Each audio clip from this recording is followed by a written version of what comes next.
আসসালামু আলাইকুম, welcome back to my channel Cynthia C corner. আজকে আমি আপনাদের সাথে শেয়ার করব দারুণ স্বাদের খুবই মজার একটা রেসিপি। তো দেখেই বুঝতে পারছেন আজকে আপনাদের সাথে চটপটের এই রেসিপিটা শেয়ার করব। তো সম্পূর্ণ ভিডিওটি দেখবেন, আশা করি ভালো লাগবে। তো এখানে আজকে আমি নিয়েছি 1 কাপ ডাবলি, এরপরে দিচ্ছি পরিমাণ মতো পানি দিয়ে এটা 5 থেকে 6 ঘন্টা ভিজিয়ে রাখবো। তো এরপরে আমি এটার সেদ্ধ করার জন্য ধুয়ে নিয়েছি এবং কিছু আলুও আমি এখানে কিউব করে কেটে নিয়েছি।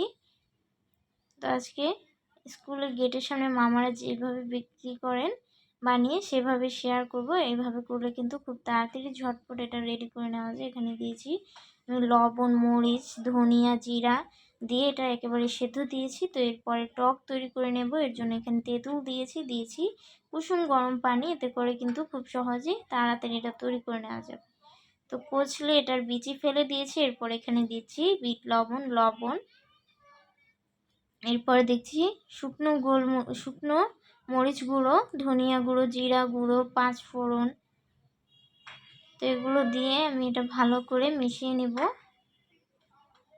এবং চটপটির যে রেডি মিক্স মশলাটি রয়েছে সেটি দিয়ে কিন্তু আজকের চটপটি মশলাটা আমি করেছি এবং এখানে টকেও কিন্তু আমি সেটা ব্যবহার করেছি। এতে করে কিন্তু খেতে খুবই মজা হয়। তো এর মধ্যে কিন্তু আমার ডাবলিটাও সেদ্ধ হয়ে গেছে। তো এই তো চেক করে দেখিয়ে দিচ্ছি। এই তো এইটা কিন্তু একেবারে গলিয়ে সেদ্ধ করা যাবে না। তো এই পর্যায়ে আমি এটা নামিয়ে নিব। আপনারা যারা আমাদের চ্যানেলে নতুন রয়েছেন তারা আমাদের চ্যানেলটি সাবস্ক্রাইব করে আমাদের পাশেই থাকবেন, আর যারা ইতিমধ্যে সাবস্ক্রাইব করেছেন তাদেরকে অসংখ্য ধন্যবাদ। তো এটা গরম অবস্থায় আমি দিয়ে দিচ্ছি বিট লবণ ও লবণ। তো এই তো লবণটা কিন্তু কমিয়ে দেবেন, যেহেতু 2 রকমের লবণ ব্যবহার করেছি এখানে। এরপরে চটপটির রেডি মিক্স মশলাটা দিয়ে দিচ্ছি।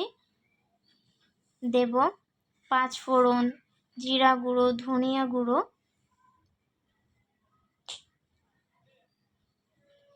তো এই তো মশলাগুলো দিয়ে দিচ্ছি। এরপরে এখানে কিন্তু আমি দিয়েছি শুকনো মরিচ গুঁড়ো, দিচ্ছি কাঁচা মরিচ কাটা, এরপরে দিচ্ছি পেঁয়াজ কুচি দিয়ে ভালো করে মিশিয়ে নিয়েছি।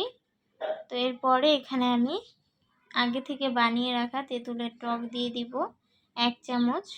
এই টকটা কিন্তু যার ইচ্ছা কমিয়ে বাড়িয়ে দিতে পারেন। আজকে কিন্তু খুবই সহজে অল্প উপকরণে আপনাদের সাথে এই চটপটির রেসিপি শেয়ার করার চেষ্টা করেছি। এটা কিন্তু বাইরে সেই চটপটি থেকে অনেক বেশি মজার হয়। এখানে আমি ডিম গ্রেট করে দিয়েছি এবং ফুচকা দিয়ে দিয়েছি। তো এরপরে উপর দিয়ে একটু পেঁয়াজ কুচানো ও মরিচ কুচানো দিয়ে সাজিয়ে দিচ্ছি।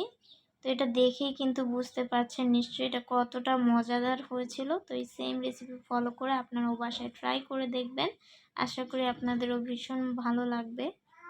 আর কমেন্টে অবশ্যই জানাবেন আপনাদের কেমন লেগেছে।